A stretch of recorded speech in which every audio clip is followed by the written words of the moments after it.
Okay.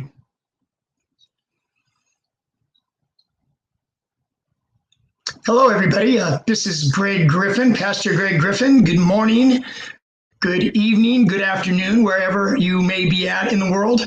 My name's Greg, and I'm an addict. Just want to let everybody know this is about the third week. I am going to be coming at you guys live every Wednesday evening at 6 p.m.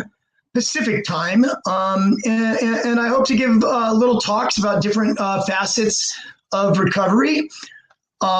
Last week, I shared a little bit about relapse prevention, a little bit about the emotional and the physical cues that can leave us feeling vulnerable or at a risk of relapse. So tonight, what I would like to do, guys, is I would like to share some coping strategies with you, where I can go over some ideas, some thoughts, some proven methods of things that you can use, maybe go-to moves, if you will, or a tool in your tool belt, if you will, on how you can handle triggers as they come to get you out of that frame of mind. Okay, before doing so, folks, I would like to share my story with you a little bit.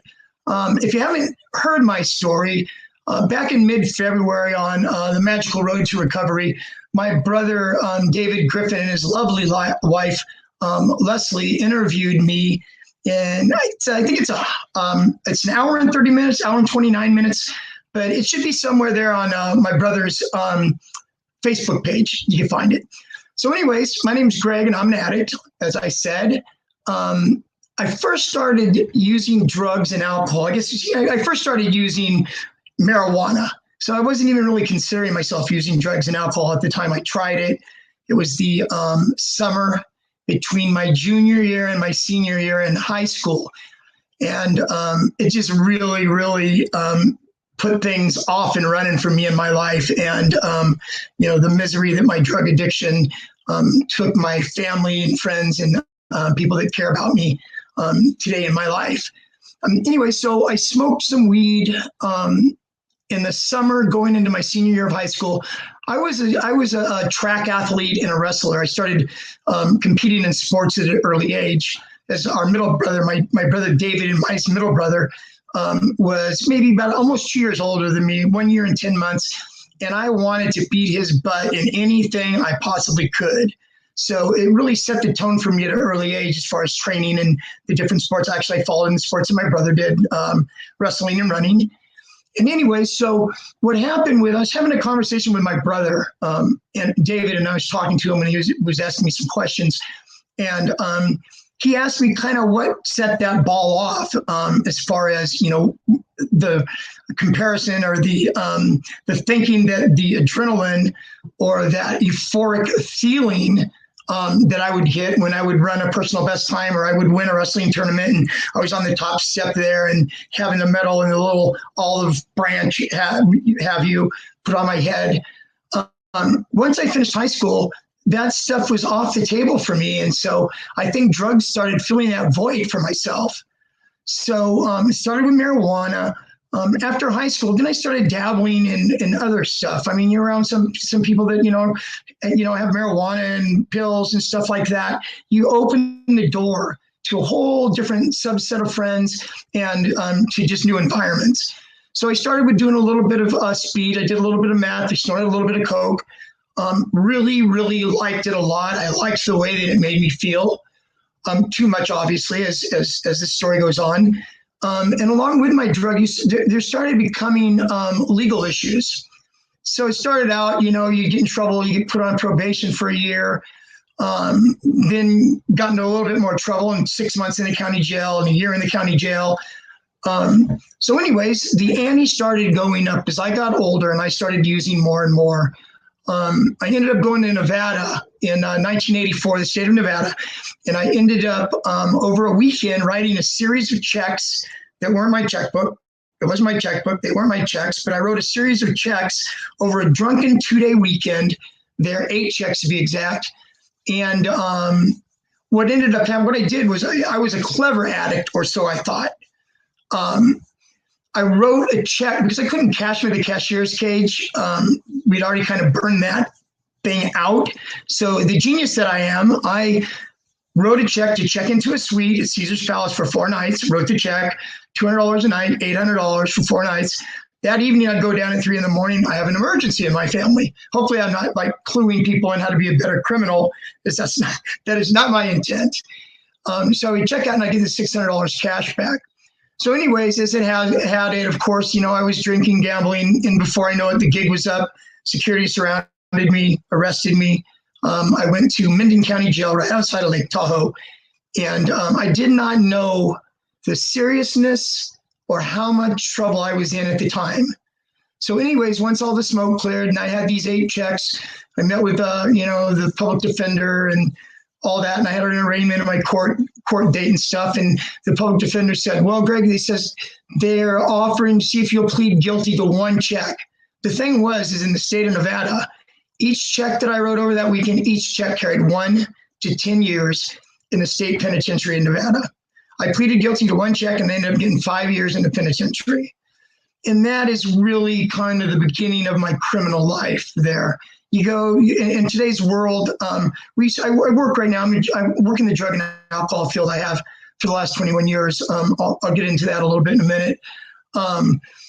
But as time goes on, and you go to prison and you start hanging out with different people. You learn. As far as our justice system goes, in my opinion, there's just so much money being spent. Prisons are big business. Prisons are in business and they're big business. They make more money having you locked up there than the county would be spending or the state would be spending on you to go to drug treatment program, which is what should really actually be happening. So anyways, did that prison time, came back to California. I went into a drug program, stayed there 6 months. My brother David helped me get in from prison. Stayed there 6 months. I thought that I had a grip on things, but I didn't. So anyways, I got out of the program, had to go back and report to Nevada from the parole that I had. And when I went up there, never reported, and things just really got off and running. Living in Las Vegas, I loved it. I loved the action. I liked the excitement. Like I said earlier, I'm an adrenaline guy. And so everything, it was just perfect for me. So after a year and a half up in Nevada, a friend of mine who was a heroin addict, didn't really know too much about heroin or heroin addicts at the time, was introduced to heroin. And when I tried it for the first time, I could take it or leave it. It made me itchy. I remember it made me really itchy, and I threw up a lot too. And for some reason, I guess I liked the high or the feeling, that the itchiness and the throwing up didn't bother me so much. Anyways, I dabbled with that for a couple months. And then before I know it, I was hanging out with my buddy that was the heroin addict and was with him for a period of about a week. And it didn't take me but a week before I got a heroin habit, which was the beginning of really my downward spiral in my life. While I was addicted to heroin, being a heroin addict is hard work. Where I work at today in a substance abuse program that I've worked in for 21 years, I have clients that come in and, heroin is still a pretty popular. OxyContins, we call them oxys or roxycodones. Heroin are still a really, really rampant drug of choice around here. And the sad thing about it is I don't know if folks are aware or not, or have been following what's been going on with opiates and heroin in the world. But now they are actually taking the heroin and they're cutting it with bits of fentanyl in it to make it stronger, to get people hooked. And what's happening is a lot of folks are overdosing and dying behind it. Before I looked into this, when I heard about the fentanyl, I was thinking, well, doesn't the fentanyl cost more or than heroin does? So come to find out, I looked into it a little bit, and what happened is the cartels down in Mexico, one of the head of the cartels hired this chemist to train a couple of our tail buddies that, that was into a little bit of that kind of stuff, how to cook up and make fentanyl. So they trained these guys how to cook up and make fentanyl. And so what they were doing was that's how they had access to the fentanyl that they started cutting the heroin with. So anyways, that's what's going on now. But anyways, I was talking about being a heroin addict is hard work. Let me explain what I mean by that in my story. I was addicted to heroin from 1991 up to my birthday, which is March 7th, 1997, is the day I was hospitalized at the end of my heroin use. But from 1991 to 1997, I went to county jail for 30 days once, and then I got busted for some paraphernalia in Las Vegas, went to jail for 14 days. So between that 30 and 14 days, it was really crazy because I had to kick. I had to, I was dope sick, kick. I had to kick in county jail. It takes 3 or 4 days. You're really sick to your stomach, crawled in the fetal position, just, thrown up, diarrhea, just, it's not a good thing. So anyways, after I was in county jail for 30 days, first thing I would do is I go look up the dope man, I cop heroin, and boom, I'd be off and running again. So before with the exception of the 30 days and the 14 days, it's a total of 44 days in my life, in my heroin addiction, 6 years minus 44 days, I shot dope every single day, several times a day. Being a heroin addict, I would never go to bed at night unless I had I call it my wake up.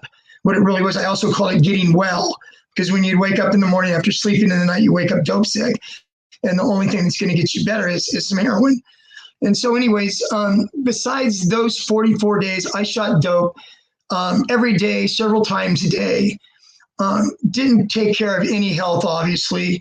I'm talking a minute about my hospitalization and what my health was like and what it was like for me in my life back then.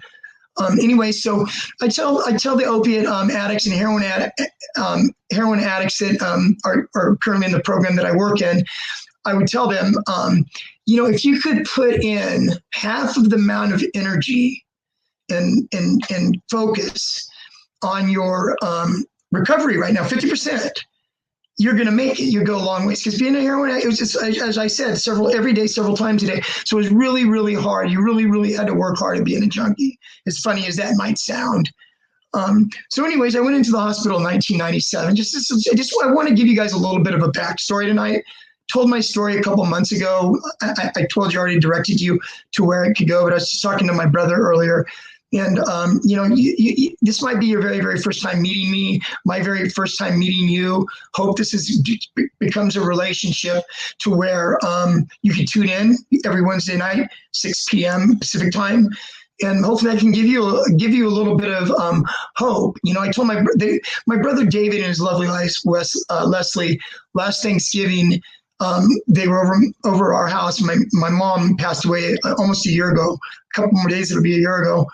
And they were talking about, about the church and about, there's people out there that do need some help, that need some hope as far as, getting clean and sober and all that. And when they asked me to do it, it just really, really got my juices flowing. My brother was telling me, Greg, we have clients, we have people that are members in our church and stuff from all around the world, and I just thought it was a really, really cool thing. And so that's why I'm here talking to you right now, sharing my story with you. So anyways, I went into the hospital. I remember I had really bad pain in my chest. I thought it was my heart. Didn't go to the hospital for several days because I didn't want to go there and be dope sick. Not really realizing at the time with the medical condition I had, they were going to stabilize me. And they put me on methadone is what I was on when I was hospitalized. Anyways, and I was in the hospital for 2 months. My left lung was full of fluid. And during just the antibiotics and stuff they gave me in the hospital, didn't totally get rid of it. So they had to go in and they had to do surgery on me. They went in, they drained my lung. They had to go in. I remember I was reading the medical paperwork a few months back. I still have all the medical paperwork that I had. And it was describing the surgery. We had to go in and there was a fibrous peel on the inner lining of my lung that had trapped on the inside of my lung a cottage cheesy-like substance. I mean, isn't that enough to make you sick? So anyways, I went through that surgery, and thank God, I have a family that loves me, mom and dad that loved me and cared about me, that made the transition from when I was hospitalized to being able to have a bridge to where I could go back home here to California and get better. And so anyways, that's what I ended up doing is I ended up flying home. They had to wait a couple of days to fly me home after my surgery because of the surgery that I had in my lungs and the pressurized, thing about in an airplane that, there's a certain amount of pressure and there's certain conditions that you can't fly under. And so anyways, went to the hospital, left the hospital. My mom and dad had paid for a plane ticket for me to fly from the hospital in Las Vegas to the airport in Oakland. And so they bought me not a round trip, one-way ticket. I didn't know that my brother was going to be there waiting for me at the airport, but he was when I got there. My brother was there. And they wheeled me in a wheelchair and got on the plane and I flew home. When I got home, when I was released from the hospital, guys, I weighed 124 pounds. That's was, lucky to be alive then, and I thank God and I thank my family and thank my parents for, giving me another chance to be able to, get my life together. Anyways, once I got home, my mom strategically placed this flyer that came in the mail maybe a couple months after I got home. It said Celebrate Recovery on it. So she set it on the table there and it sat for, a month and a half, 2 months. And then now it's September. This is November 4th. I still remember vividly the date of it. And so towards the end of October, I told my mom, I said, Mom, I said, I see that flyer there. I would like to go, check that out. I just needed something outside of myself, something I could find hope in, something that I could find peace in, here I was, this, 37-year-old, unemployed, 124 pounds, trying to get my strength and my weight back and to get healthy again.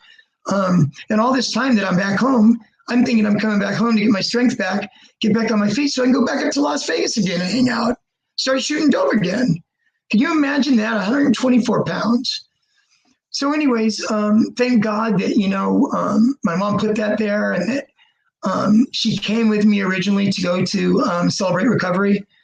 And, it was a wonderful thing. When Mom came for the first time with me, she was going to support me in getting my help. And little did she know she was going to get her own help too. They had groups that obviously I was in the chemical dependency group. They had a sex addiction group. They had a codependency group, which my mom went to the codependency group. And so anyways, we did that. And so I started getting better. I started building my faith in God and started finding a purpose in life. So, it was a wonder. It was a good decision to do that. And as I got better and as my mom, she started making friends at the church and, I met a lot of friends at the church and, it's a really, really, it was a really, really positive thing. In a minute when I share tonight, guys, when I share a little bit about, relapse prevention and coping strategies and stuff, I'm going to go into some coping strategies. There's a lot of talk like call a friend or call your sponsors in 12-step meetings. I'm going to go into a little more detail of that when I talk about 12-step meetings and I talk about 12-step involvement and fellowship. I'll touch on that because early on, whenever I started going to this Celebrate Recovery, I remember really very, very well the gentleman that ran Celebrate Recovery. He was a Celebrate Recovery pastor, and his name was John Nielsen. And he took me under his wing. He heard my story. He saw me during my transition.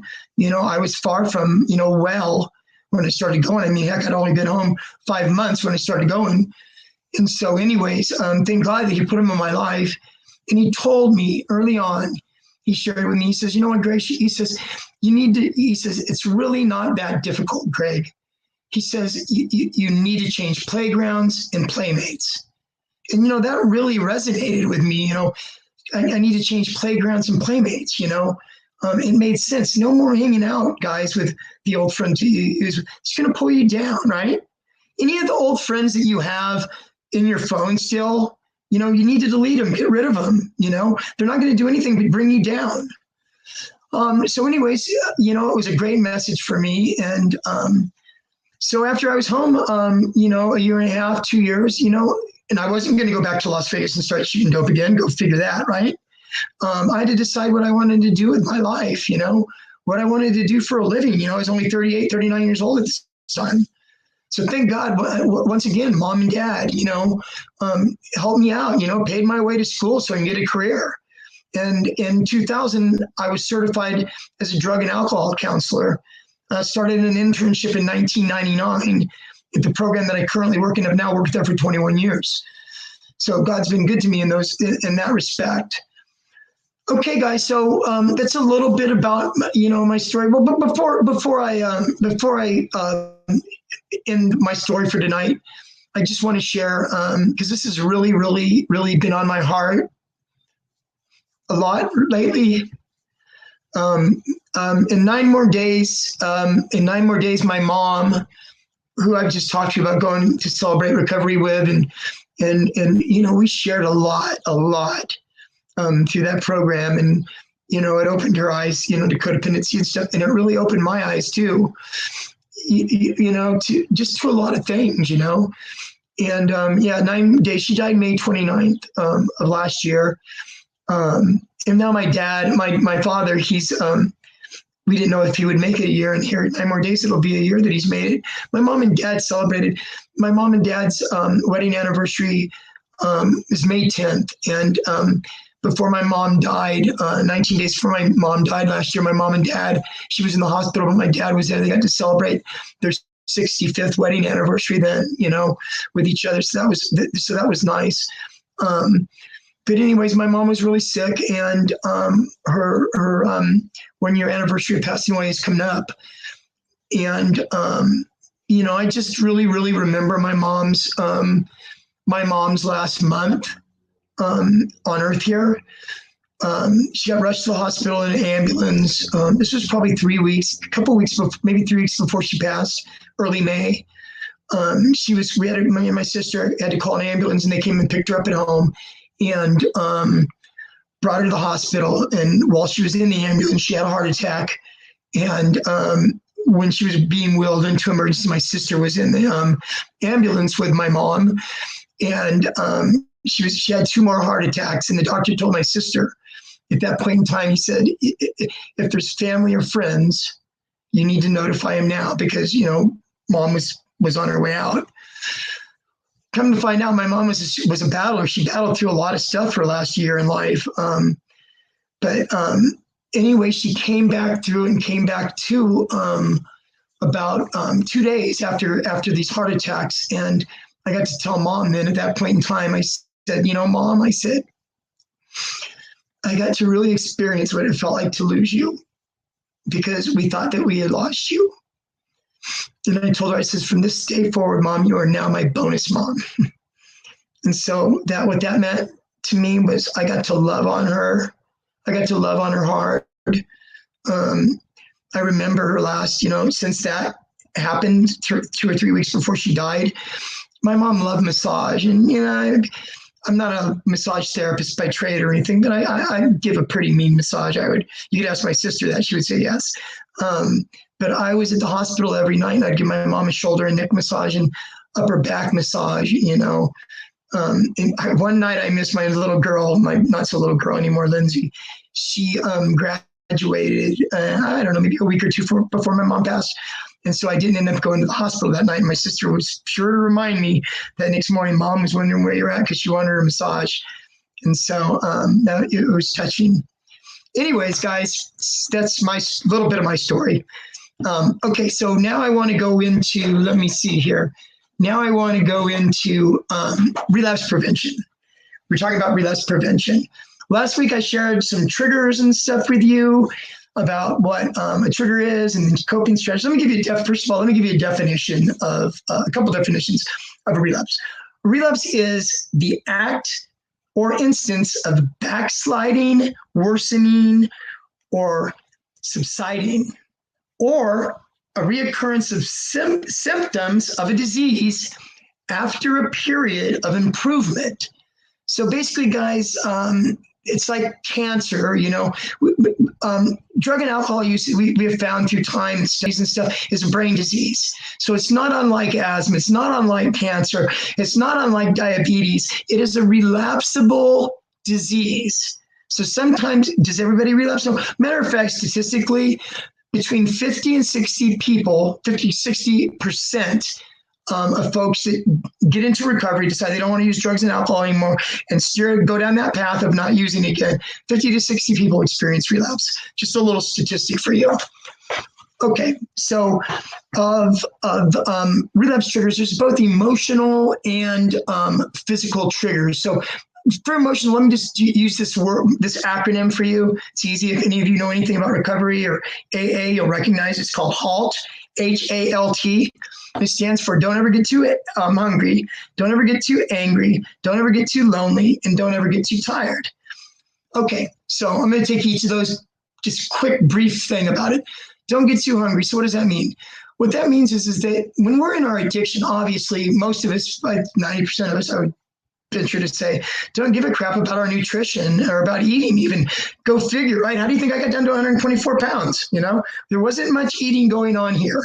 I used to tell my friend that I was with, I would get up in the morning, I'd drink a 40, and then maybe I'd drink another 40 in the evening. And I say, well, it says on the bottle here, 40 ounces, 890 calories or something. That's just how my sick mind was over that.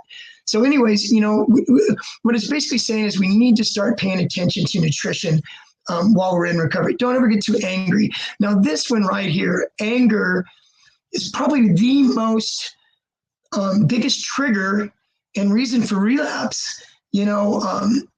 Angry is just, it's just, there could be healthy anger, and then there could be inappropriate anger.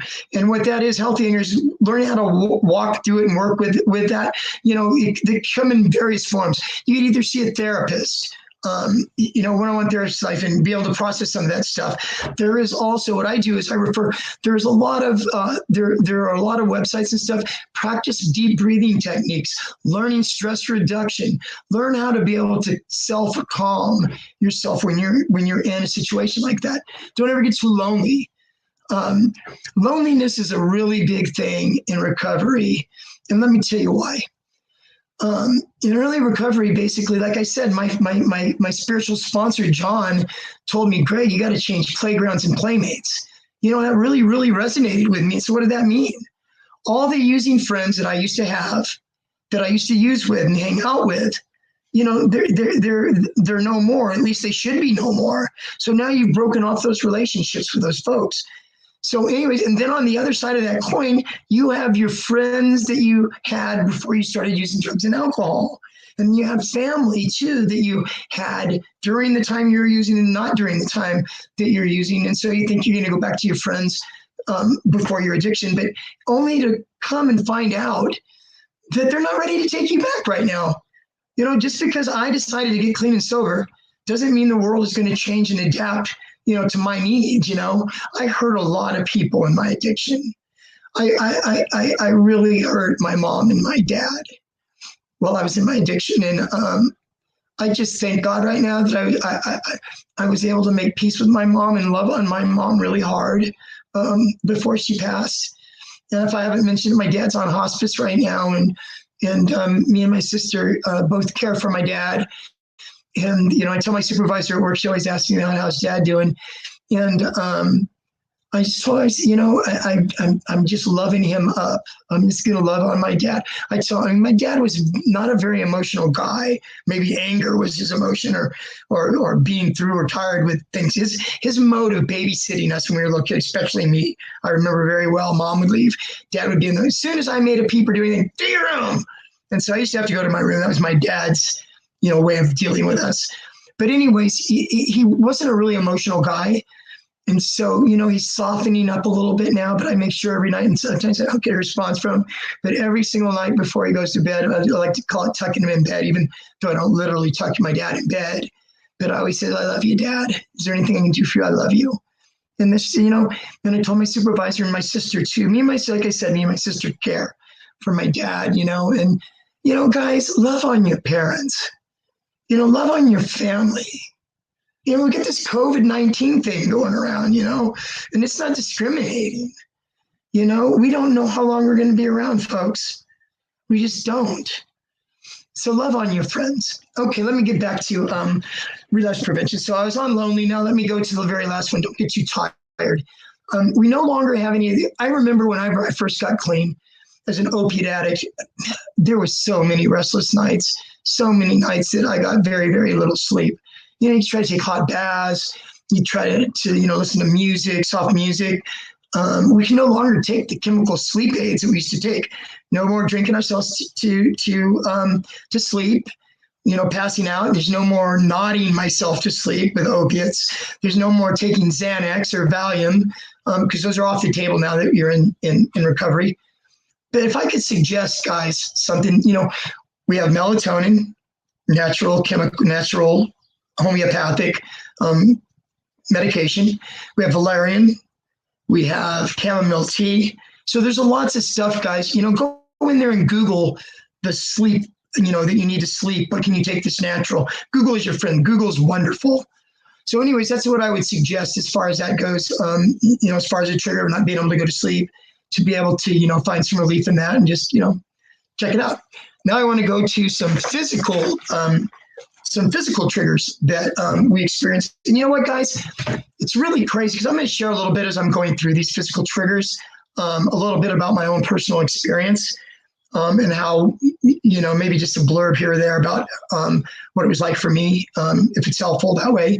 So music, okay, certain kinds of music comes on the radio and, and it reminds you of, when you were drinking or using, or reminds you of a relationship you were in that was unhealthy. You turn the radio off or turn the channel.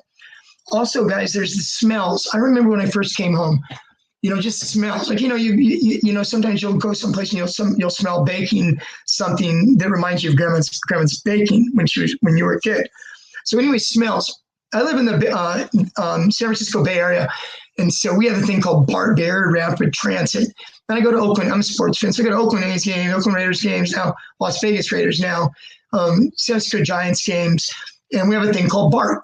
And so when I first got clean and came home and I started going to those games, anytime I would go into a BART bathroom, it would remind me of snorting cocaine, because that's what I used to do when I was in my addiction. I used to go in there, lock the door. There's only one person in there at a time, only one door, only one lock. And the only way somebody could get in there is if it was a station agent that, if you were in there for a half an hour. So you weren't going to get interrupted. But that smell of that bathroom made me go back and think about snorting cocaine again. Money is a big one. When I got clean, the place that I work at right now, the substance abuse program that I work at right now, it used to be a little bit more longer term, and people would go get jobs and work, and they would turn their paychecks in, pay off some of the money they owed the program or paid their rent or whatever it was. And they learned to be able to live on a budget, of $60 or $70 a week. And they learned to do that, and they learned to be able to, set money aside. But anyways, money is a really big one.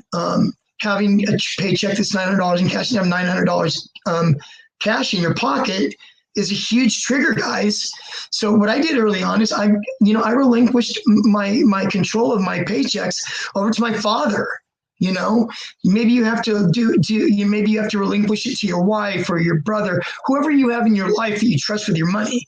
Okay, guys. Some people say, "Oh, hell, I'm 50 years old and I work 40 hours, and I shouldn't have to turn my money over to anybody, right?" Well, you can go with that if you want and have that $900 in your pocket and see how you make it through the weekend.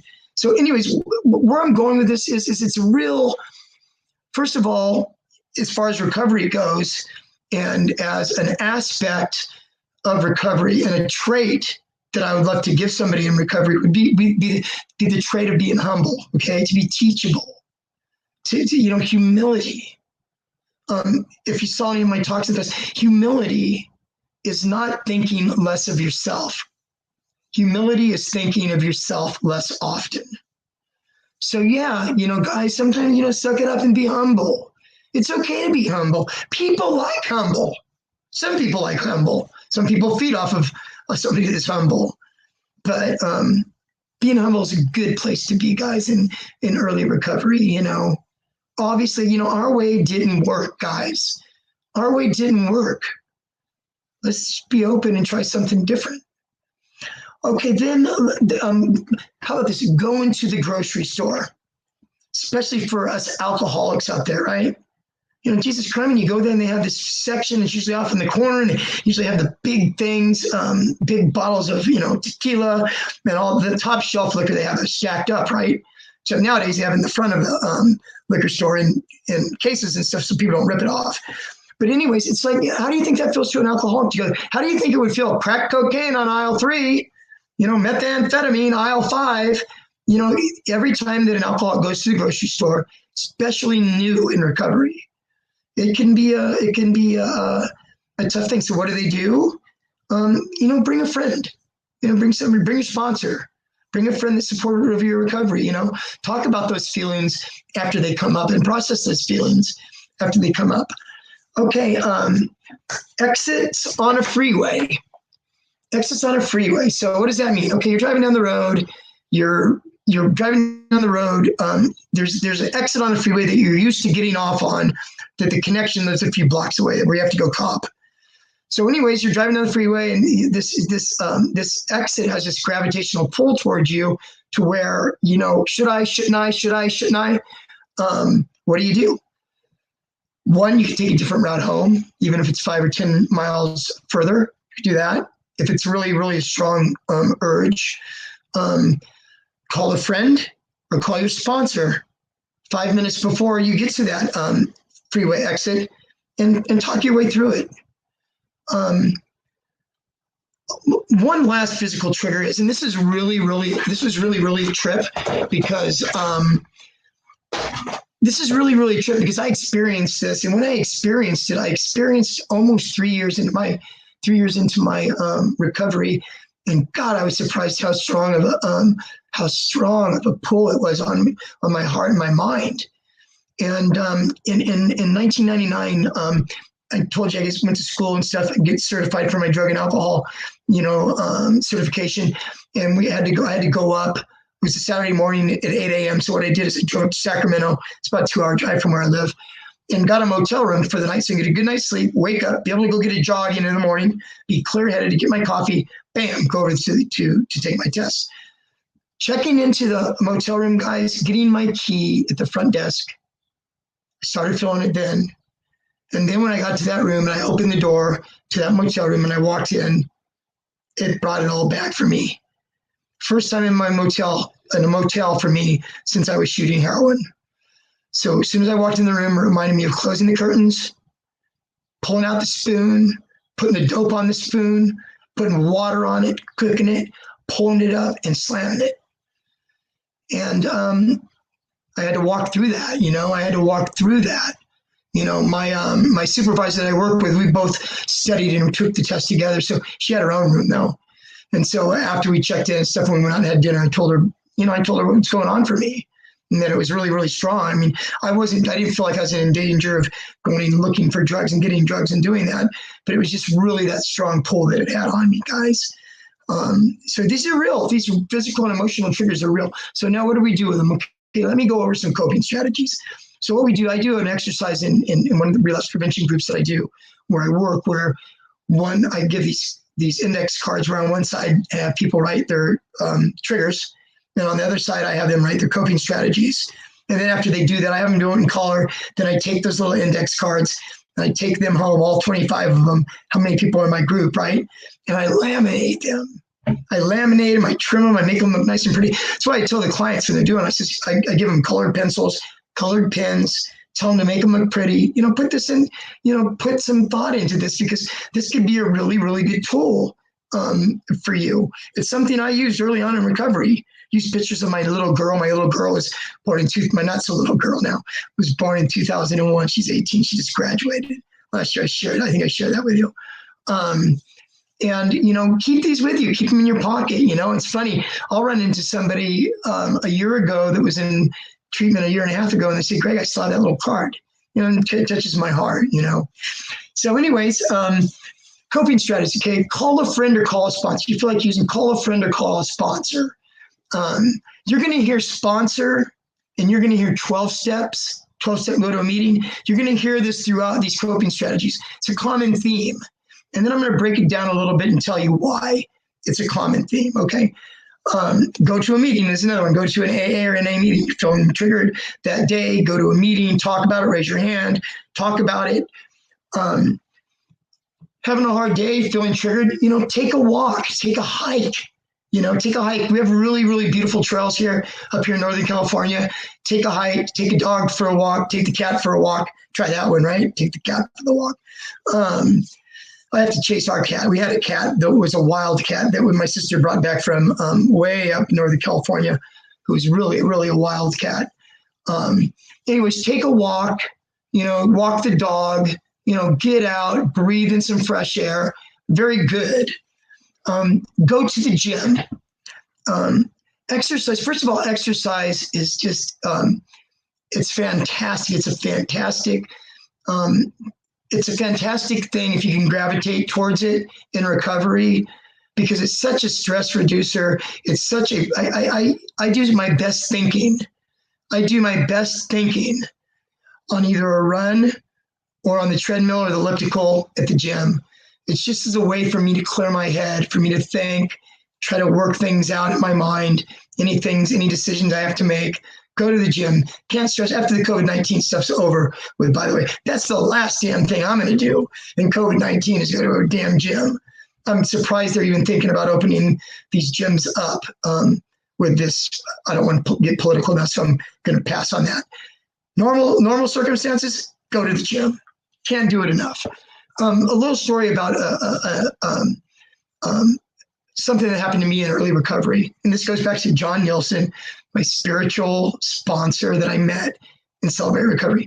I experienced my very first death of a friend in 2002. And this is a little bit of story too. There's a little celebrity involved in the story.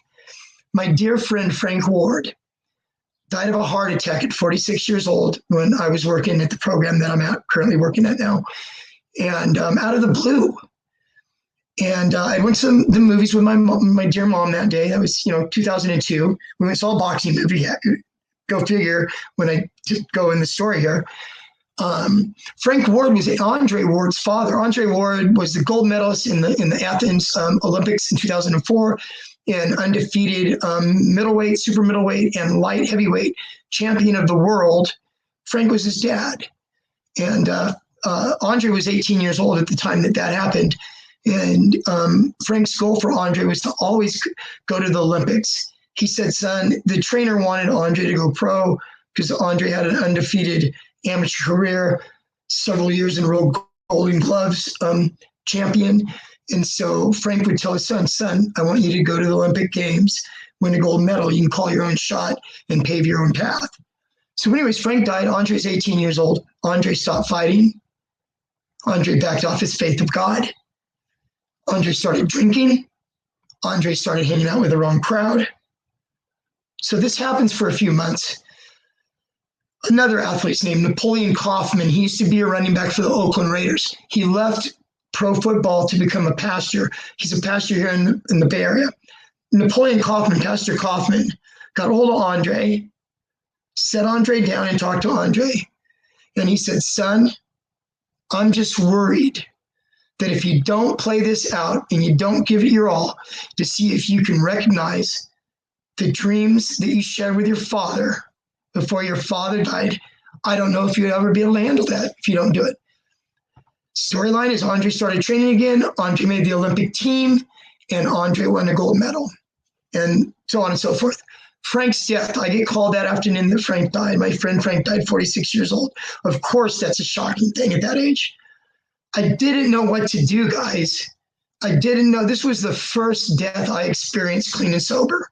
Normal people would want to go probably drink or whatever. I mean, those were off the table for me. I didn't even cross my mind. I called my spiritual sponsor, John Nielsen. My friend just died. I need to see you. And he had a couple of appointments. I could see you at 3:30, Greg. This is like 1:30, right? So I booked down to the gym. I had a membership gym. I go down to the gym. I get on a treadmill and I just start running. and I had my eyes closed. I was listening to music. Tears were just coming down. And a gal that I went at the time, I feel a tap on my shoulder, and there she is looking at me, and the tears just going, you know. But you know what, guys? I learned how to take care of myself. I learned how to take care of myself then. You know, it was a good thing. Okay, so last one for coping strategies I think I would like to say is, what do you do?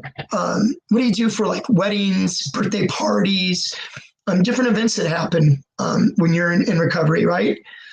A lot of drinking is around for a lot of those things, and people aren't going to change their lives. A lot of people can handle, you know, having drinks on the weekend, or there's a lot of normies out there, but we can't do it.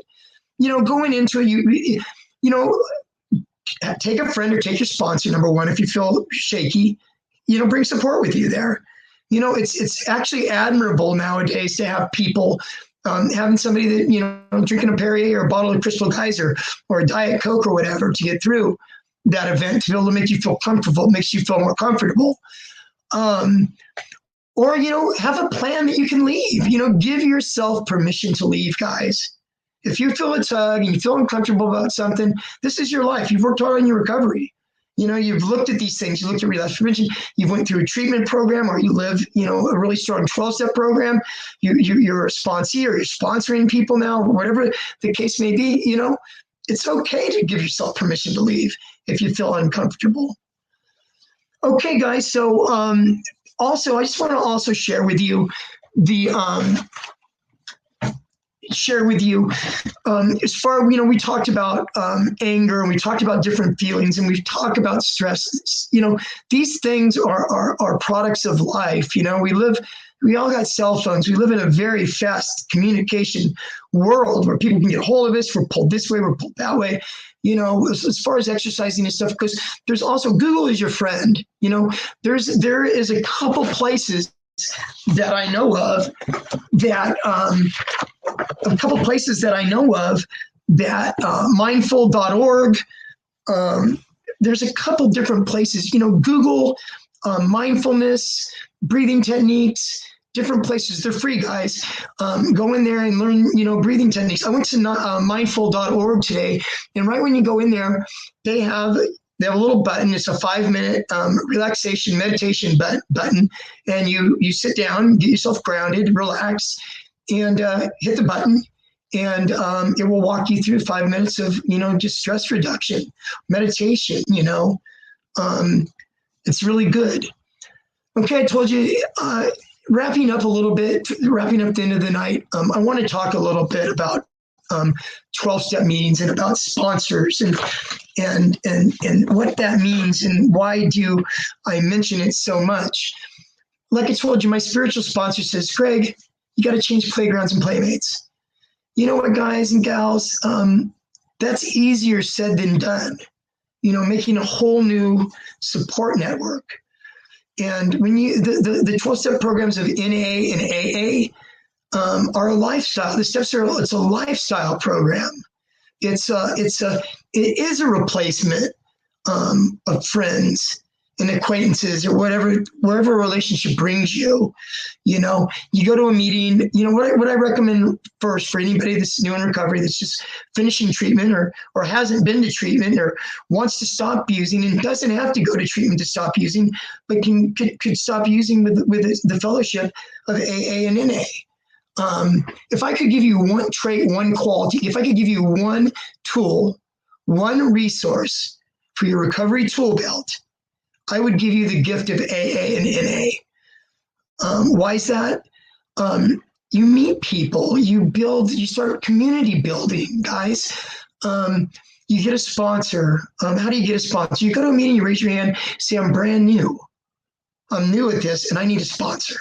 And somebody will come up to you after the meeting and talk to you. Or sometimes they have sponsorship meetings where the meeting will start out, and the secretary will say, it's a sponsorship meeting, and they'll have the people that are in recovery raise their hands that are able to sponsor.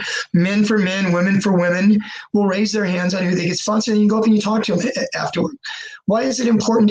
First of all, the first couple of weeks of early recovery, it's a lot of emotions. You need somebody to maybe call and talk to help you get through these tough times. A good sponsor will take you and put you under their wing, and they will introduce you around to all their friends.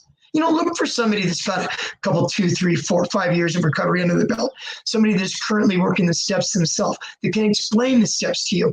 I'll have another talk here down the road on the 12 steps of Narcotics Anonymous or Alcoholics Anonymous, and I'll break them down for you in a way that that you can relate to, or direct you in a place that you can learn more about those steps. They'll put you under the ring. They'll introduce you around to the people they know. Now you're building a network.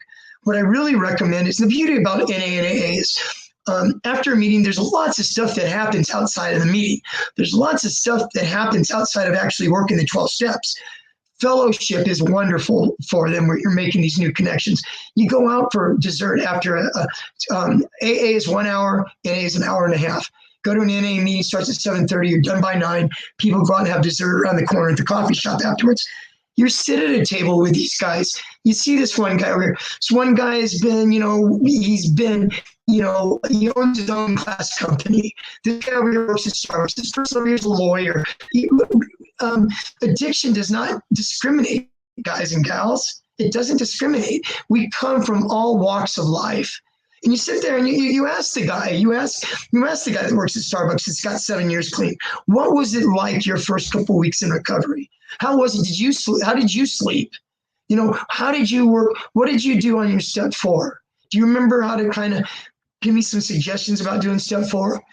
And so you get to pick these guys' brains and stuff, guys, and it's a beautiful thing. It's a wonderful thing. Also to mention that they have in 12-step meetings and stuff, they have clean and sober softball leagues. They have clean and sober dances. They have bowling leagues. They have all kinds of fun stuff, guys. So anyways, I would love for you to try going to a 12-step meeting, and I would love for you to share it with me down the road at another talk that I give. You can write stuff in the comments. I would really appreciate it. There's a comment here in the comments section. I'm going to read it real quick.